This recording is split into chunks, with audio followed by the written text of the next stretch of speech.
I agree with everything Kyrie says, but what Kyrie says, what I say, what a lot of people have relayed to LaVar, it only matters what LaVar says and what Lonzo is willing to do.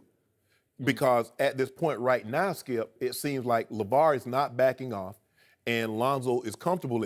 Maybe it bothers us more than it bothers Lonzo. Because when we heard him, you ask him, Skip, he says, this has been my father for 19 years. So what you're hearing is nothing new to me. Yeah. So maybe it bothers the outside world, maybe than more than it bothers Lonzo. But for me, take basketball out of the equation. I think in order for Lonzo to be the man that he wants to become and needs to come, he's going to have to get some individuality to this. He can't have his dad making all the decisions. And right now, he seems to be now maybe he's comfortable with that. And you see some players, athletes, professional athletes, they'll move their parents in with them, or they move into with their parents. Jeff Teague went back to Indiana, and he's staying in his parents' basement. You see a lot of professional football players, they'll move their parents and they'll live with them. So maybe that's a comfort level that they say, you know what, I want my mom and dad around, and it's going to be easy, a lot easier for me, and fine. But for me, I think it would be better served if Lonzo starts to take some ownership, not only of his game, but of his life, of being an adult. He's not a kid anymore. But if it doesn't bother Lonzo, because you know LaVar's not going to pull back unless he said if Lonzo says, hey, Dad, you infringe a little bit too much, he would be willing to pull back. But currently, it doesn't seem that Lonzo has relayed that message to him that he needs a little more autonomy of his own life. Interesting. So again, big picture, what continues to amaze me is that everyone has an opinion of LaVar Ball, including, and by the way, LaVar is going to be on our show Wednesday. Check it out. But this also includes the superstar who plays for the Cavaliers, not LeBron James, but their closer, Kyrie Irving, right? No, not right. Closer, yes. So, but it just amazed me. Kyrie you could hear his voice. He's really into it. It's very emotional for him. Boom, boom, boom, boom, boom, and boom, boom. He's got to do this and he's got to do that. Because why, Skip? Kyrie has firsthand knowledge. He does. I was the #1 pick, and me and my dad were very close. They were But very he said, close. Dad. At 18, you got to let me be a man. And as he said, I got my first tattoo, got my ear pierced, being his own guy. Yep. This is the point I believe most people miss about LaVar Ball. And I've asked him about this on the Facebook Live that we did and also on this show. And he is adamant about he did let Lonzo go to college, as in let him go. By all accounts, this is what I've heard from people around the UCLA program, and especially from LaVar and also from Lonzo. LaVar had no input into the UCLA program. He did not try to run UCLA, Steve Alford's program, the way he tried to run Chino. He did run Chino Hills because he handpicked the coach who lived with him for a while, ate with their family. So he handpicked him to coach his kids at Chino Hills.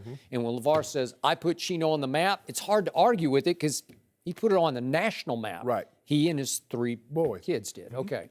So if this is true, as LaVar said, he just laughs at the notion of he tried to control the UCLA program. He said, I just went to the games. I just sat in my seat. I didn't bother anybody. I didn't make a big scene of myself, make a big issue, like screaming at the refs like a lot of parents end up doing. So I'm going to respect the fact that when Magic Johnson says, hey, I would be happy to draft Lonzo because I am not afraid of LaVar's input into the Lakers, I don't think LaVar wants input into the Lakers or into the UCLA program. Well, he's not going to have input into any of the NBA teams because unlike college, the great players, parents, and boosters, you don't get to you don't determine. Get any. Right, I know. So think about how his time's going to get split and his interest in love is going to be split next year. He's going to have a superstar at Chino Hills. He's going to have a pretty good player at UCLA as a freshman. And he's going to have LaVar somewhere. Lonzo, I'm sorry. Have Lonzo somewhere as could be the #1 or 2 or 3 overall pick wherever he lands, depending on how they fall. I thought that him going to the Lakers would be a mistake because he needs to be able to branch out. But given his mom's health situation, and because they're such a close-knit family, going to the Lakers might be the best thing because Lonzo seems to be a guy that has great comfort with his family because they've he always done everything as a family. And I get the feeling he's very close with his mother. Yes. And yes. she went through a terrible situation with a stroke that, as of when I see LaVar last week. Yeah. I think it was last 2 weeks Monday, ago. or was it a week ago today? No, it was Monday. It was Monday. Yeah, Monday. Yeah, today. Monday. Yeah. A week ago today, she was still in the hospital. Right. Having trouble. Right. It's hard. She had a major stroke. Right. And it's been very hard on the three sons. Right. Because remember, Lonzo had to go play Kentucky in Memphis in that NCAA game, and she had just suffered the stroke, and it was so bad that LaVar and the other two sons had to stay in the hospital with Right. her wherever they are, near Chino or wherever they are. And so Lonzo had to play that game alone in Memphis for the first time with no parent there, no brother there. It was a big deal. Yes. De'Aaron Fox took him apart, man. And we don't want to make excuses, but I can assure I'm willing to bet this. Every meaningful and important ball game in Lonzo Ball's career, his family's always been there. Somebody. And when you one take parent, that, that's a comfort level, I would Skip, say. knowing that you Yep. got someone that's in the state. No matter where you go, to know you got at least one or 3 or 4 people cheering for me. Sure. That gives you a great peace of mind. It would. But until Lonzo, and if Lonzo, like I said, it might bother us a lot more than Lonzo because as he shared with us, he's been my dad for 19 years. He's been this exact same way, even before the cameras came. So I don't foresee him changing, but maybe this is okay with Lonzo. But I think eventually he will come to the point where he says, you know what, Dad, I appreciate it. I appreciate what you've done, and you've brought me a mighty long way. I'm not going to just put you to the side, but I want to travel a little ways on my own. Okay. I just believe with all my heart, having talked repeatedly with LaVar, that he'll be just fine with that. Now, will LaVar keep talking on his own right? Sure, he'll keep doing interviews, and he loves the spotlight, and he's going to try to sell a bunch of shoes, so he will keep doing And interviews. a reality show? And a reality show. We have to imagine at this point, with all of the attention that he's been getting, if there was an issue at UCLA when Lonzo was there regarding LaVar, it would have come out by now. Yes. But what makes you wonder is because he does all those interviews, what's he going to do when Lonzo has a bad game and you know there's a microphone in front of him? Is that the issue that's look, going I to took cause? issue with LaVar last Monday. Why didn't you let your wife be the excuse if you need an excuse for what happened against Kentucky? And he made up an excuse to me about his hamstring pulled. And I said, I didn't see any hamstring. He said, you didn't see him limping?